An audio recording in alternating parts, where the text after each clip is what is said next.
Hi friends, welcome back to my channel. It's Allison here sharing with you another design process and scrapbook process all rolled into one. Yesterday's design process was so incredibly short. I decided to make up for it by doing a hybrid video, and I'm starting off with the design portion today, as always. I did have this design completed already. I did it yesterday before I did the really short one, but it wasn't my favorite, and I still can't put my finger on what about the design I didn't really care for so much, but I decided to go and completely redo it. So that's what I'm showing you here. You are able to redo designs in Cricut Design Space if there's something that isn't sitting well with you or you don't like. You can delete it as well, just the entire project if you dislike it that much. Or if something else inspires you, you're definitely able to go and edit the project that you have already created. So in this particular project, I really liked the overlay background that I had. So I wanted to keep that, but the rest of the design just wasn't jiving. So I actually took a cue from Brianna Lepper and a layout that she did just recently for the Hip Kit Club. I will leave a link to her YouTube channel down below, and I'll also include a picture of the layout that she created for Hip Kit at the end of the design process, just so you can see what that layout looked like. So I'm basically scrap lifting her with this edit that I'm doing. I liked the idea of having a tag. So I found a tag in my Cricut image library and selected that. I changed the colors using the color function. I really wanted to create a layout that was almost monochromatic. It actually ended up not being monochromatic in the end, but I really wanted to stick with neutrals. So like craft paper, light browns, that sort of thing. But as you can see, I failed. But that's okay. I still really like it. I also wanted to incorporate a really deep, rich, like burgundy red kind of color into the layout as well. So that's what I did in the flowers. And then I also pulled in some blue as well because I just ended up feeling like another color needed to be added. I did keep one of the circles that I had in my original design, and I layered it over the one end of the tag and created my own title that says every so often. There was nothing in the Cricut image library that even came remotely close to that. So I created my own title. I went to the text function and typed in part of the title. When you do that, a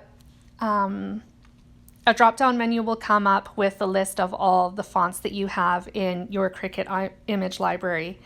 I decided I wanted to use something chunky, so I typed in chunky, and that's where often came from. It was the perfect font for this title. And then I also used my American typewriter, my favorite font, for the rest of the title. My plan for the flowers and the leaves are going to be paperbacking it when I do create this layout, so you'll have to stick around for that. And there is the design portion of my layout. You just saw a completed image of the layout that I created today. I did have an overlay selected to put in this layout, but I decided on a whim just to go through my pattern papers and see what I had that could replace it. I was feeling brave today and went out on a limb and decided to use a pattern paper background instead of creating my own.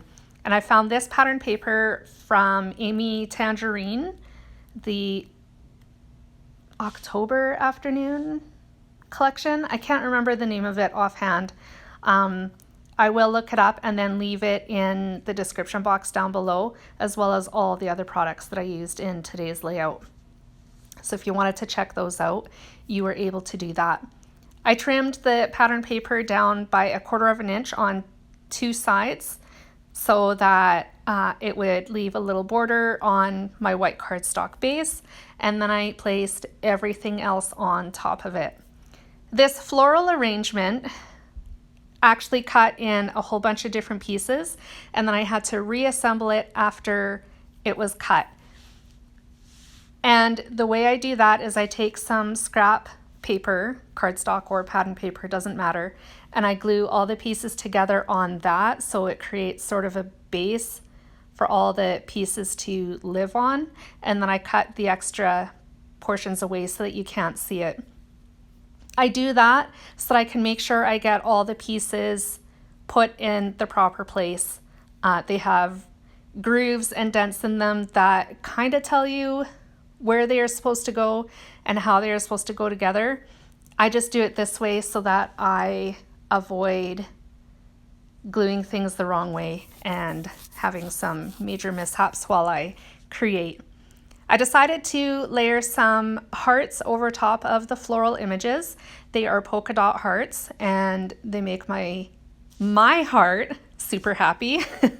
They are also Cricut images and I cut them with my Cricut Explore.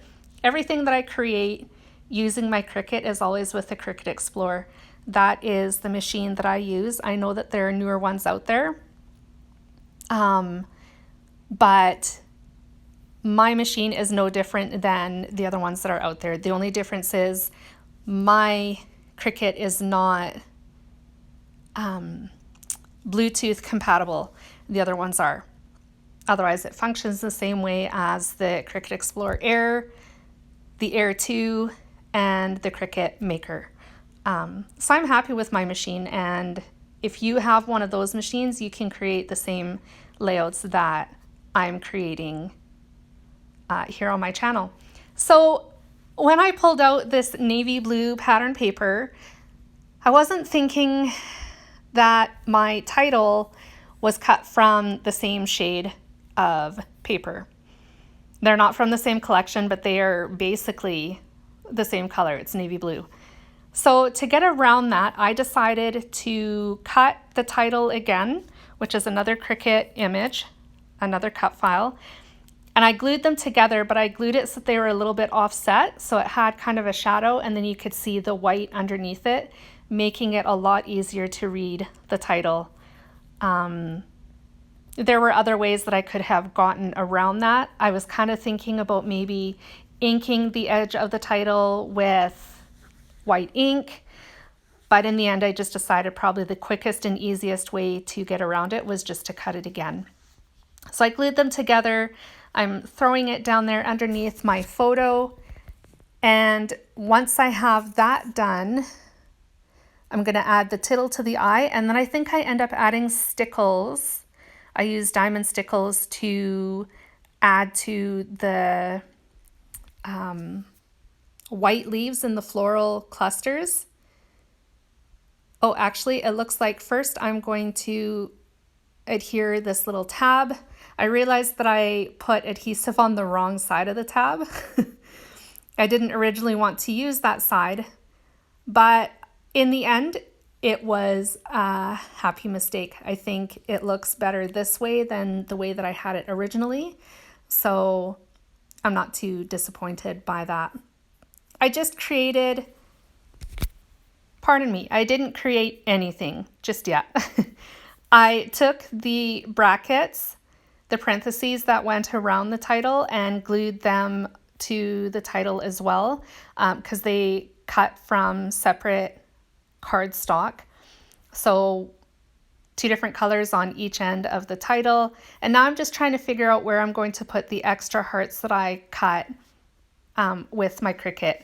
I originally had them placed over the pink petals of the flower in each flower cluster, but because it's the same pattern paper, just the slightly lighter side, or not pattern paper, cardstock, I didn't like that so much. So I moved the one heart around, but the last one ended up staying in the same spot that it was supposed to go, because I didn't want it placed too far away from everything else. So it was floating, lost in space. I decided to stamp my subtitle, which is all smiles, and actually later on I decided to stamp my journaling as well. I decided to look up a quote on the internet for my journaling. My daughter is smiling, as you can see in the picture in this layout, and I wanted to find something that was positive and uplifting and had something to do with smiling. So the quote that I settled on is, keep smiling because you don't know who's falling in love with your smile, because you never know who's falling in love with your smile. I used that for my journaling, but stamped it out and made little strips from it that way. So I really, really, really want to type my journaling and cut them into strips, but it appears our dinosaur printer has finally kicked the bucket. I'm no longer able to use it, and it doesn't compute between the printer machine itself and my computer. There's a glitch there somewhere, and it told me to reinstall, but we don't have the means to reinstall it, I don't think, anymore. I mean, it's old.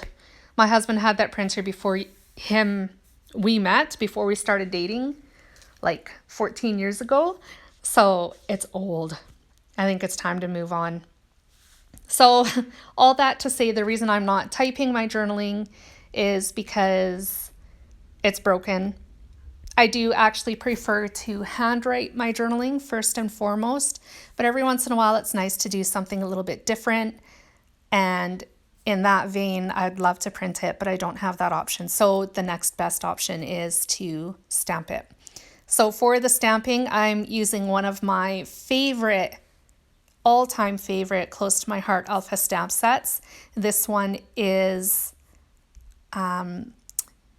Biddy, I think it's the Biddy Alphas, or I'll have to double check. I always get the name wrong for this stamp set. It's a typewriter font, but it's itty bitty. It's really small. With that, my friends, this layout is done. I am so happy with this layout, and I'm so happy that I went with pattern paper this time instead of an overlay.